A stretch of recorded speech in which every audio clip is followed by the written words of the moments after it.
So the match previews are back. West Ham United versus Newcastle United. So guys, today back in a video on the channel today. We're here for the first preview of the 2020-2021 season. It's West Ham United versus Newcastle United. It's a massive game of the return of the Premier League, and it's massive that we start off with a bang.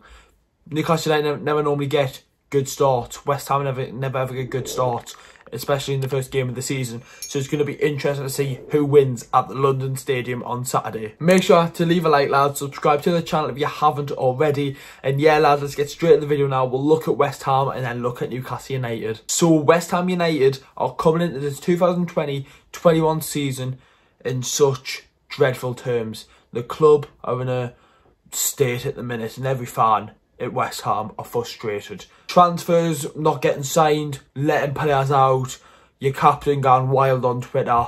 It's not been a good start of the season, lads, and let's hope we can capitalise and really get at West Ham and really get a result. But West Ham United, obviously, we all know the issues with them. It's been like that for the last season.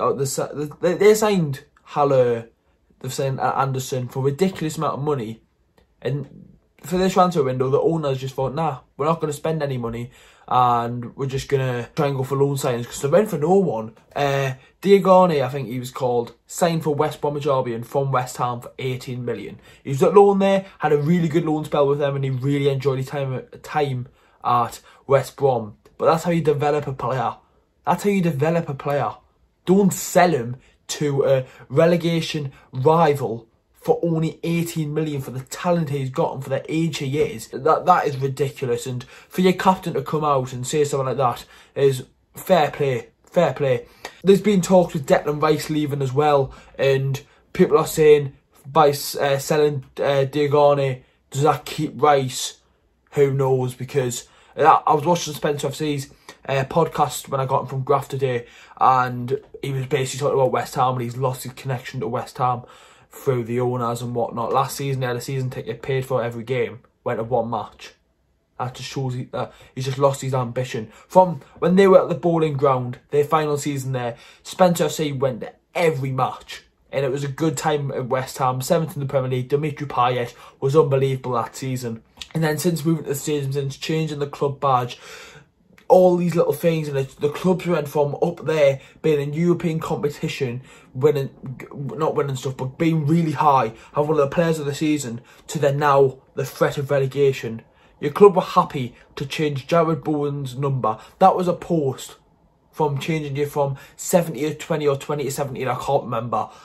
That's not good enough for West Ham United. West Ham United are a big club, and teams who are finishing much higher than West Ham and like Newcastle and whatnot are smaller.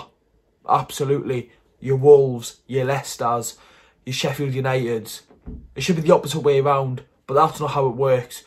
West Ham United had a really poor start. They got beat at Bournemouth in their last pre-season game, and it's not been a great start to West Ham's 2020-21 season. So let's hope we can really capitalise on that and get a result at the London Stadium. But we'll get on to Newcastle United now. So Newcastle United start off the 2020-21 season with a bit of positive, right? But the club's in a decent state at the minute, signing good players in Wilson, Fraser and Jamal Lewis, and we'll get onto all them players in a second who can play and whatnot. But I've got to say something.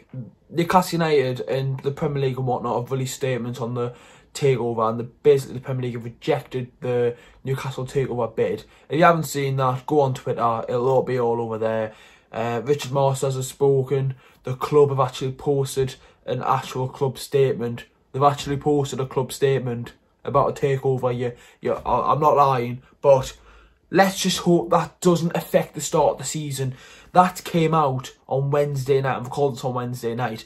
We've got a game Saturday. It's a massive game on Sky Sports and whatnot. It's a massive game where we can really pick up a point, or definitely three if we could.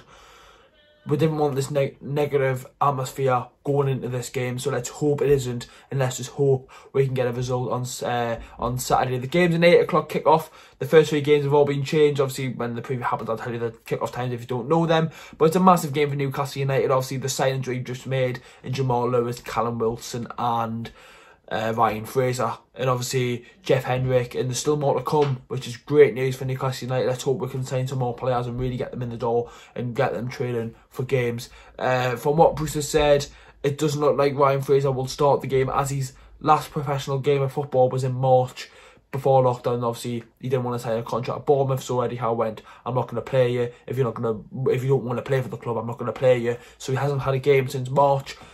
That's why he probably won't start.